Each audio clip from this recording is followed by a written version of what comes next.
kesempatan itu saya berikan sepenuhnya, monggo Pak Kades, Pak Hasan atau Mas Nur dan yang lainnya untuk memberikan informasi semaksimal mungkin. Mungkin karena manusia nggak ada yang sempurna, saya bersedia waktu yang saya sampaikan dulu. Insya Allah akan hadir hari Minggu jam 10, saya usahakan ya. Terus yang jenengan minta yang dijelaskan keterkaitan mana?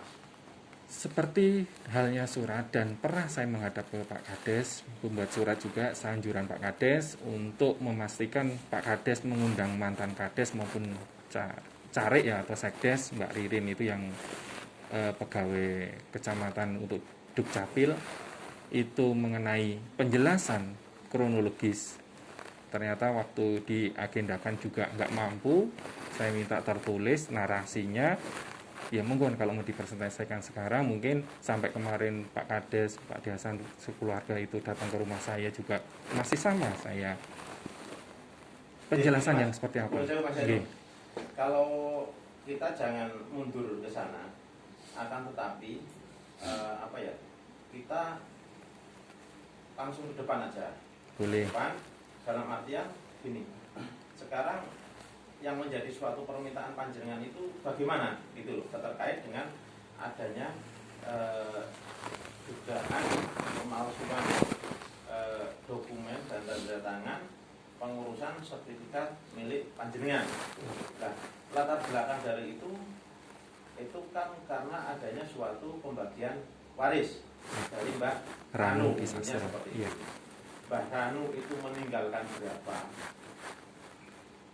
Ahli warisnya, harta waris berapa, ahli warisnya ada berapa, pembagiannya itu seperti apa. Wong dia ngomong mau hitungan atau mau bagaimana, itu kan juga mau hukum waris mana yang mau dipakai. Ini seperti itu. Yang harus panjenengan terima juga berapa. Karena ini bukan peradilan, bukan peradilan, otomatis menurut saya yang dipakai ya monggo kesepakatan jenengan, nanti ini semuanya keluarga besarnya panjenengan kan gitu. Keluarga panjenengan. Mungkin kalau kita melihat dari prosesnya sekarang kan yang ada keluarga besarnya panjenengan cuma Pak Hasan, Pak D-nya jenengan sama Budi sama Masnya jenengan aja. Perangkat sudah orang lain. Intinya hanya bisa membantu dalam proses itu aja. Nah, sekarang yang menjadi suatu permintaan panjenengan seperti apa? Apakah nyun sewune jenengan nompo mateng wis mbah jajal saiki dihitung nyun sewu Pak D semisal ini ya punya Mbah Ranu itu ada berapa toh satu misal, oh ada berapa ribu meter satu misal, ahli warisnya siapa aja toh Pak D Hasan mungkin bisa menjelaskan ABCD. Nah terus sebetulnya ibu saya itu dapat berapa toh, dapat sekian. Kalau dapat sekian ibu saya punya ahli waris 2, saya sama, berarti masing-masing saya dapat berapa? Oh dapat sekian. Satu misal dipotong seperti itu. Kalau jenengan bisa, ya syukur. Seandainya seperti itu jenengan, wah seperti itu saya belum bisa.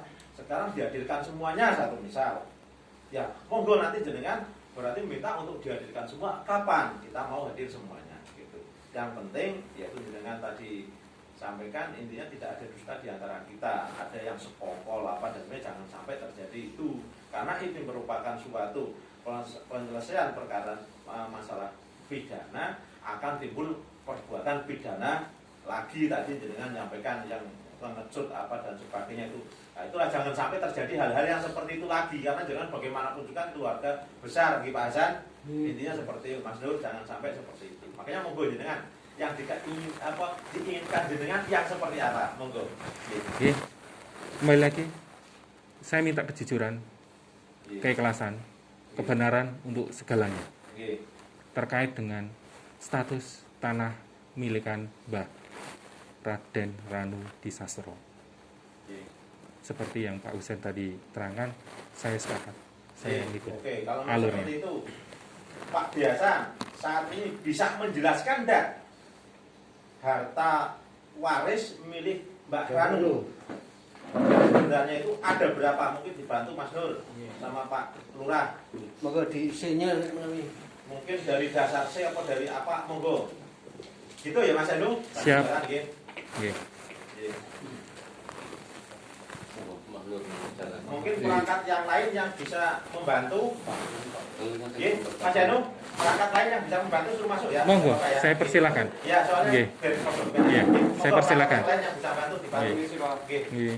Ini namanya rembukan Mas Anu. Nggih, Tidak nggih. mencari salah benarnya. Nggih, ya. nggih. Semuanya yang tak sampaikan Pak Lurah. Siap, siap. Kalau mencari salah benarnya bukan di sini tempatnya. Ini mencari solusi penyelesaian. Nggih. Kalau memang nggak pas yo nanti dicocokkan. Oh, iya pasti dandanya kalau mau foto. Gitu loh. Saling memberi informasi, saling memberi masukan. Monggo.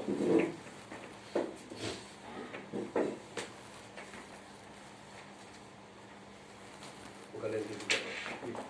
Tapi nggih nyuwun sewu niki kantin niku nek minggu niku tutup. Dados nggih. Cek tak krek ya Wah. Nggih, mboten napa-napa. Napa yo tak yang pas terus aku ah. Monggo Pak dibantu Pak.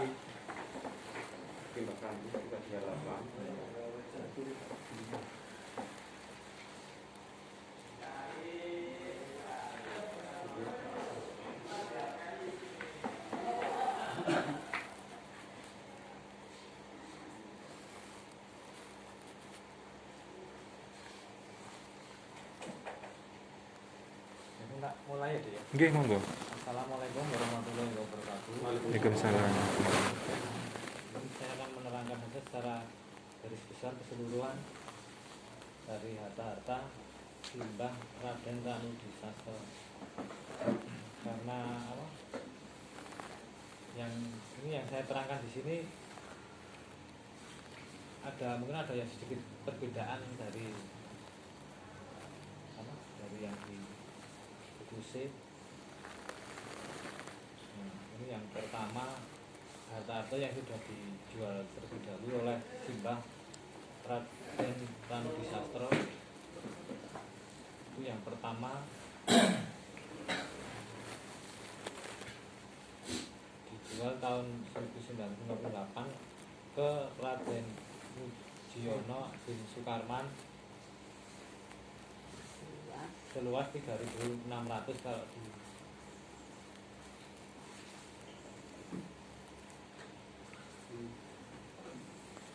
kemudian yang kedua yaitu pada tanggal 21 November 1960 dijual ke Wiryo Darsono luas 1.930. Kemarin sudah saya tanyakan ke pihaknya langsung kalau sekarang sudah ke anaknya. Yang ketiga dijual ke Nyonya Sudinah pada tahun 1960 luas di sini itu 3.600. Kemudian yang keempat dijual ke Reso Diarjo seluas 1.930. Kemudian yang ke tahun 1960. Kemudian yang kelima dijual ke Rejo Inangun luas 2.558 meter persegi.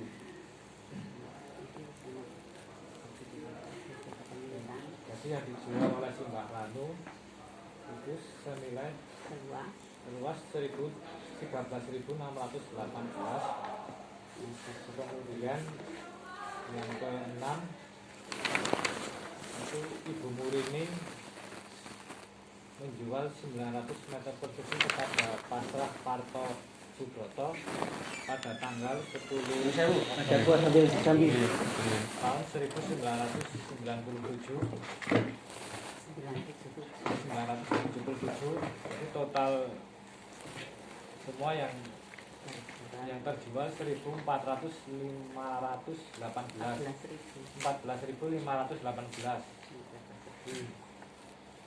Ini yang ke-7 sampai ke-9 ini yang menjadi tanggungan dari Bapak yang ke-1575. Pada tahun 1991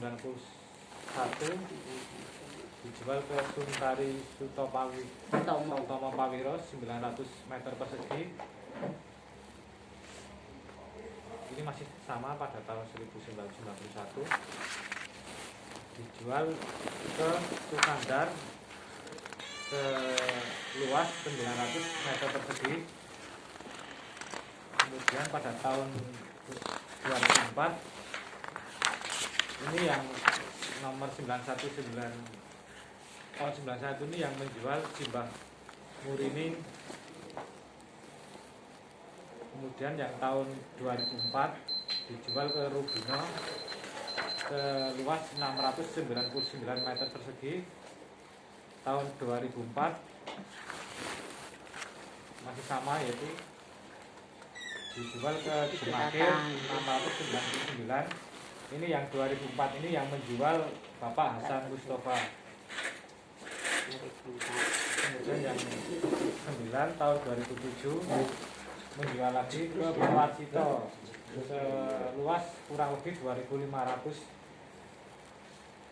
Ini yang menjual juga Pak Hasan Mustafa. Jadi untuk yang masuk ke C Pak Hasan yang 1575 itu seluas 5.700 meter persegi.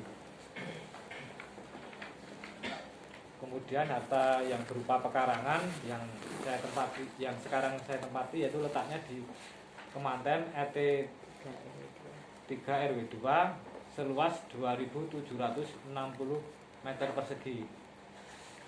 Kemudian yang pekarangan yang kedua yaitu Simbah Ranu beli dari Suminah Cokrodirjo.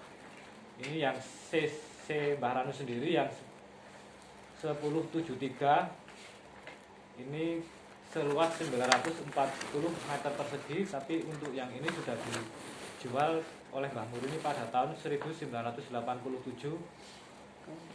ke saudara Sukardi.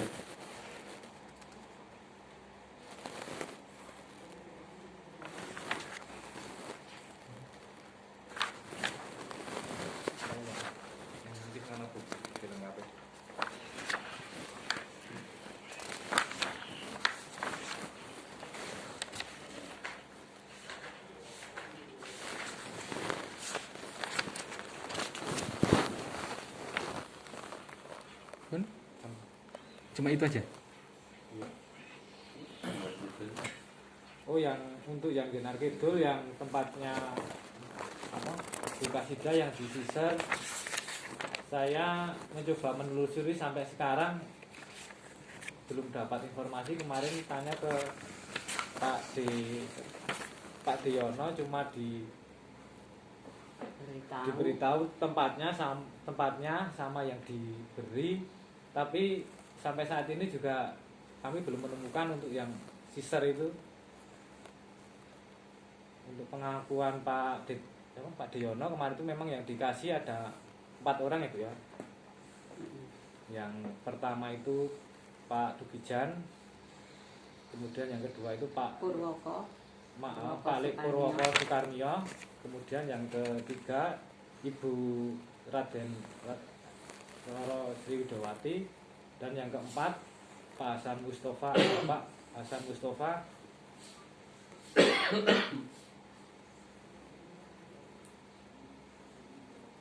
kita juga sudah ke Baldesa ya Bu ya, tapi nggak ada jawaban. Untuk itu kita juga sudah konfirmasi ke waktu itu ke Bude Parto. Saya malah minta langsung ke Mas Wawan untuk menanyakan langsung juga ke Baldesa, sampai sekarang juga belum ada keterangan. Yang ada keterangan cuma yang dari Bukasida yang di Jenarwetan, yang pekarangan itu seluas 450 meter persegi.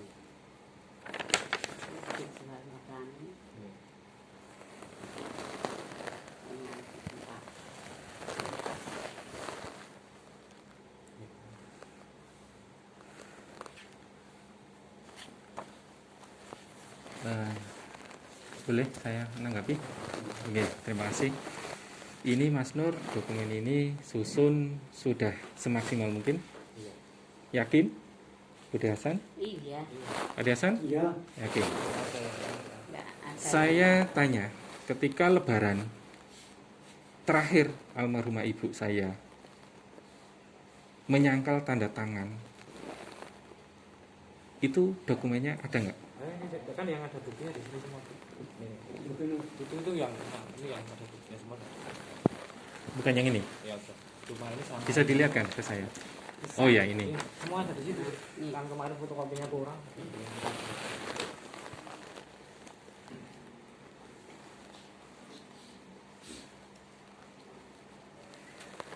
Oke.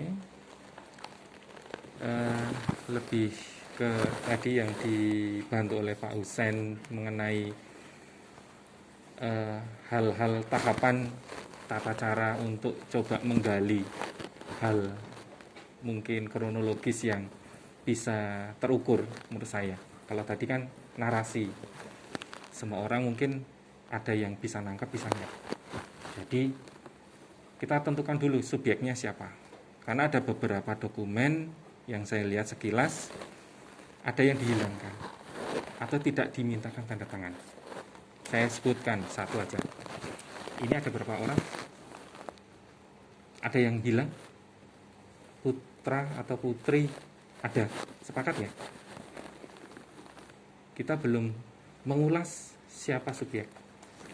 Habis itu subjek itu berapa jumlahnya, kemudian dari dokumen, keterkaitan dengan dokumen, ceritanya seperti apa. Ini langsung to the point tadi. Jadi kita langsung ngegas. Ibarat kata belum ada pemanasan dulu.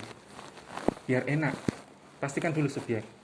Habis itu objek, terangkan dulu. Nanti kalau ada yang kosong, bolong. Contoh, karena tadi Pak Bekel memperlihatkan letter C. Dari letter C ini terlihat berapa persen. Yang saya kalau kesannya menggurui. Ini hanya pemahaman saya biar memudahkan saya. Mungkin siapapun yang akan hadir di sini mudah memberikan pemahaman. Oh, maksudnya kayak gini. Ini dicoret karena apa alasannya? Dasarnya apa? Langsung disodorkan. Untuk keterangan dari versi Pak Hasan, karena letter C beralih ke Pak Hasan atau sepengetahuan Pak Hasan, Mas Nur, kemudian ditanggapi Pak Kades atau perangkatnya. Oh, ini kayak gini-gini. Mungkin lebih mudah untuk mencerna, menangkapnya. Kalau yang tadi dinarasikan agak susah menurut saya. Ini yang mau dibicarakan mana dulu? Itu kan tahun, sekian tahun. Tapi disodorkannya berkas setumpuk kayak gini. Setumpuk ini mulai dari yang mana? Saya kan juga bingung. Runtutan ceritanya kan, jadi saya harus mempelajari ini, harus mendengarkan, bekerja dua. Mata bekerja sini, telinga bekerja untuk mendengarkan Mas Nur. Sehingga menurut saya, apalagi ada yang pihak-pihak yang nggak memegang dokumen, sehingga ini yang mau dibicarakan yang mana? Rada nggak pasti gitu loh. Tolong dibantu. Ini nanti akan menimbulkan yang tadi saya takutnya tidak hanya pengecut, tapi kita di sini sekarang ada persekongkolan jahat, kong kali kong. Itu yang saya khawatirkan. Makanya dokumen tertulis ini tetap akan jadi nanti satu kesatuan untuk menjelaskan siapapun orang yang akan minta penjelasan.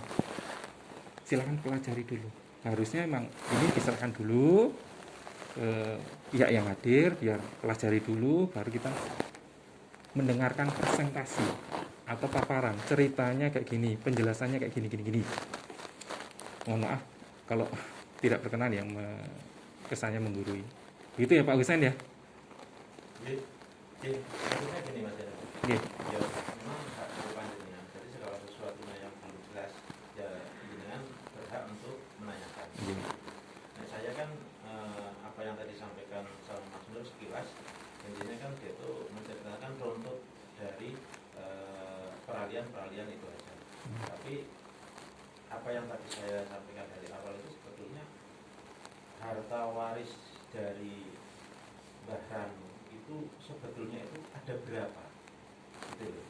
Nah, sekarang itu peralihannya itu kemana, siapa yang mengalihkan itu, dan seandainya yang mengalihkan itu yang tidak punya hak gitu loh. Nah, sekarang kan kita oncai lagi, nah kita kuliti lagi. lihat itu peralihannya seperti apa. Oh, nek wis kadung, gitu saya ada. Nek wis kadung, wis pindah sama orang lain. Nanti prosesnya itu kan juga kalau mau kembali lagi kan juga lama Mas Yani. Nah, sekarang istilahnya itu yang mengalihkan, yang tidak sesuai dengan tatanan, baik itu hukum adat, hukum waris atau hukum apa, ini satu misal gitu saya unik. Ya, dia itu akan harus bertanggung jawab gitu loh, bertanggung jawab. Nah, menurut saya tapi loh ini Mas Yani, ini cuma terobosan aja. Karena kita akan mencari suatu kecepatan seperti banyak permasalahan. Tapi dari kecepatan ini nanti juga tidak akan merugikan pihak lain gitu loh. Selesai cepat tapi tidak akan yang dirugikan. Nah, sekarang gambarannya ada berapa? Nah, dalam reng-rengan pembagiannya itu monggo yang mau dianut hukum apa monggo silahkan ya sesuai kesepakatan. Sekarang kembali lagi dari itu hanya dari Mas Yanu itu berapa? Hanya yang lain itu berapa? Nah, sedangkan sekarang objeknya itu sekarang sudah tidak ada. Otomatis kan yang mengalihkan yang tidak sesuai dengannya itu kan yang bertanggung jawab. Itu loh. Maksud saya itu seperti itu. Nah, ini saya cuma pendapat aja. Satu misal sebagai contoh, sekarang yang ada di sini aja. Pak Ade Hasan satu misal mengakui memang pada saat itu dulu tahun berapa dengan gegabah mengalihkan, yang pengalihan itu tanpa ada suatu persetujuan pihak lain. Nah, kalau kita mau menggali lagi objek yang sudah pindah-pindah tangan ke orang lain itu kan susah, perlu waktu yang lama. Tapi itu masuk dalam kategori hitungan harta waris Mbah Ranu. Nah, itu dihitung. Nah, sekarang bentuk pertanggungjawaban orang yang mengalihkan pada zamannya dulu. Satu misal Pak Ade Hasan dulu kan, perhitungannya sekarang punya Mas Yanu satu misal. Haknya 600 meter, 300 meter atau berapa, yuk Pak Ade Hasan bertanggung jawab ke panjenengan sesuai dengan pembagiannya itu sampai dengan kelengkapan administrasi yang lain gitu loh. Nah, saya mohon saran masukan dipakai nggih monggo. Mas Yanu monggo tanggapannya kira-kira kalau mau seperti itu kira-kira bagaimana gitu loh. Tapi semua jelas terurai semuanya gitu loh. Terus nanti satu misal ada pihak lain yang memindahkan, ya ikut bertanggung jawab juga gitu loh. Secara itu juga ikut mempertanggungjawabkan juga. Jangan terus nyuwun sewu. Termasuk Pak Kades, perangkat yang lain pada saat itu dalam proses peralihannya juga ikut terlibat, ya harus ikut bertanggung jawab mungkin terkait dengan masalah administrasinya dan sebagainya. Jadi semua itu terlibat gitu loh. Tanpa istilahnya menghitung kembali harta-harta yang karena kan sudah pindah tangan dan kan prosesnya kan lama gitu. Monggo silakan. Ya. Saya sedikit menanggapi. Memang benar untuk poin yang terakhir untuk membatasi